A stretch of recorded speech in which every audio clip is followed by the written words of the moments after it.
Welcome back. You are tuned into Traders Nation. Thanks for staying with us. My pleasure to have with us here today Catherine Blyth. She authored The Art of Conversation, a guided tour of a neglected pleasure. Catherine, welcome to Traders Nation. How are you today? Well, thank you very much for having me. I'm great, although I'm envious of your daylight. It's very dark and gloomy here in London. Oh, that's no good. We can't have that. We're here in Phoenix and it's sunny. I hate to say that, Catherine.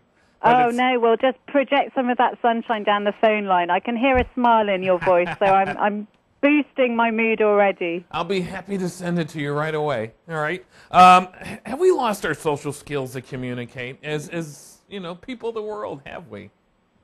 I don't think we've lost them, but I would say that conversation, which for me is the best fun you can have for free without catching a disease, it used to be the center of our lives. It was how we human beings communicated, but now it's being pushed to the margins. And we may think that this is the age of communication, but as communication technologies go, conversation, particularly face-to-face, it's been in research and development for thousands of years. It's brilliant at what it's designed to do, and it makes life better. And unless we actually use it, unless we appreciate it, we lose it, I'm afraid. Yeah. So it's not a question that they're dying, it's a question of neglect. And I want to rouse people up, get America talking, because there's a lot to celebrate in it. You know, the internet has brought us some great things, and even has brought out the fact that it has helped people communicate better, but it's a different type of communication, isn't it? It's not like person to person, it's more on the computer. Exactly. I mean, there's a world of difference between a kiss, you know, the cross at the end of a card, and the actual experience of a hug. Sure. That's the difference between textual interaction and facial. I mean, there's loads to be said for the internet. It brings people together. I can Twitter to a man in Albuquerque about gorgonzola cheese if I want to. That's fantastic.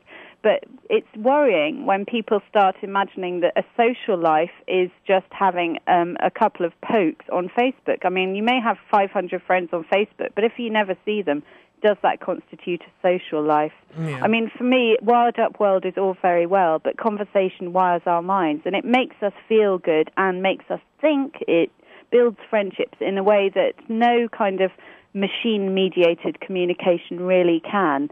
Computers are there for keeping in touch. They're brilliant for information, but talking actually makes you think and makes you feel better in ways that no machine can possibly substitute for. Sure. It's just not the same, is it? In short, No. right? It's just not the same. All right, so what is key to successful communication?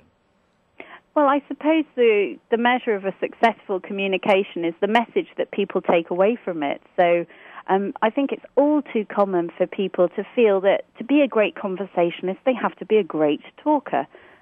Unfortunately, this can mean that they're not really listening and paying attention. But the most important thing in conversation is that exchange. You know, when I look into your eyes, let's imagine we can do that now, and when you feel me listening to you, something extraordinary is happening. We're connecting. And so in every aspect of conversation, whether it's just that hello when you're buying your latte, when you actually switch off that iPod and meet that person's eye and you have you shoot the breeze, or when you're having those challenging job interviews or the difficult arguments with your loved ones, so long as there's a real exchange and you both feel that you've been heard, then you've had a connection. And it's worth also remembering that conversation, the word itself, comes from a Latin term meaning to take turns, because talking is just one of many social skills. Conversation, my book covers, you know, humor and listening and flattery and lying as well as how to shut people up, because it's all those tools we have for reading and changing each other's minds and for getting along. So don't just rely on your words, and don't put yourself under so much pressure. You don't need to be as witty as Seinfeld to be a great conversationalist, provided that other people feel they've connected with you and they walk away feeling we had a good time, preferably with a bit of a laugh, then your communication, your conversation has been a success. Yeah, what's the best way to, you know, you're at a party, let's say we're at a party, you want to get out, you want to meet people, and, you know, you want to communicate with people. What's the best way to engage in conversation with somebody, a total stranger you don't know? What's the best way to engage that person? Okay, so I mean, if you're first of all, if you're hunting them down, it's quite good to hang out in fringe areas. You know, where conversations tend to break and form, especially around the food and drink. And of course, that has the addedness that you've got a ready-made topic of conversation. I mean, the key is to, you know, if you're meeting a stranger and you don't know what to say to them, you'll be terribly self-conscious. So your job to kind of psych yourself down, really, is to take that kind of fear, which is a form of imagination, and turn it into imagination about the other person. So go in there prepared. Have a few topics in mind that you'd like to talk about tonight. And don't think that you need to immediately strike a pose. You know, if you worry about making an impact, you'll probably lose sight of the impression you're making. The most important thing to do is to find your common ground and to establish a comfort zone. So the best way to do that is to introduce a neutral topic, be fairly low-key, and create the first laugh. So the most obvious topic would be the party itself.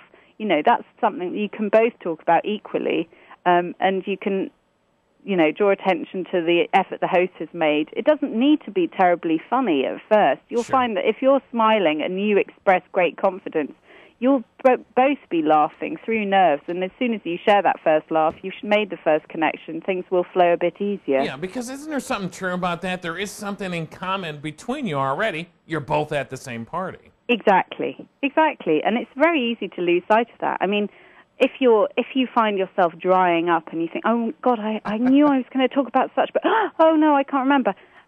Just remember this, the 2+1 formula. Just tack 2 observations about wherever you are or whatever's on your plate or even, you know, the clothes on the person over there, and then tag a question onto that, two observations and 1 question, and you have enough material there for that person to talk.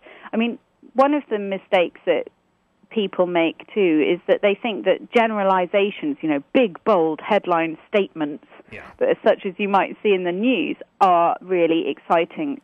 But if they don't open up many topics, if they're just a kind of yes or no, yes, I agree with you, no, I don't, they're pretty duff as kind of conversational material. So you have to approach it as an adventure. I like to think of it as a treasure hunt. Maybe I'm just childish. But no, that's perfectly, I think you're perfectly right. I think, you know, your conversation has to be engaging, but not overpowering. Wouldn't you agree with that? Well, exactly. I mean, small talk, you want to build it up to scale. So bear in mind that if you're hunting common ground, first you need to know what your coordinates are. Then you know, find the common territory, and you can increase the emotional content slowly. I mean, you do want to tease and tickle those boundaries too, but just not immediately. So I like to get people to think about how the stair to intimacy. There are 4 steps on the ladder to intimacy. You know, first you exchange your greetings, then you share a few facts, maybe an opinion. Oh, yes, this music's interesting. Right. And then once you know, of course, we're looking at the other person's face, so we're getting a strong sense of what they mean by that. And if they look a bit like, I don't like this music either, and you say, yeah, I hate it too, then you've got that little connection. You feel like you've clicked. Sure. It's, you know, it feels like magic. When you've met a stranger, that conversation's just flowed, the ball has been bounced back and forth, you walk away and you think, wow, that was amazing, that was a unique connection. But there are many ways we can help the conversation to flow along and to, you know, ratchet up our chances of having a successful and, you know, and delightful encounter. You know when you hit it off. We're almost out of time, but you know when you're hit it off. It's like you've known that person forever, right? That's and it is, I mean, second only to sex as far as pleasure goes, and a lot less risk. And of course, the more you practice conversation, the more likely you are to be brilliant in the most difficult situations. I mean, my books, it is a guided tour. I'm as interested in showing people how Dolly Parton charms her interviewers, you know, how Mel Brooks makes people laugh, and tactics from all over the place. Oh, hello. Yes, I hear the music. We are out of time, but what a fantastic... Listen, I'd love to have you back. We're working at a copy today, Catherine Blyth, of The Art of Conversation.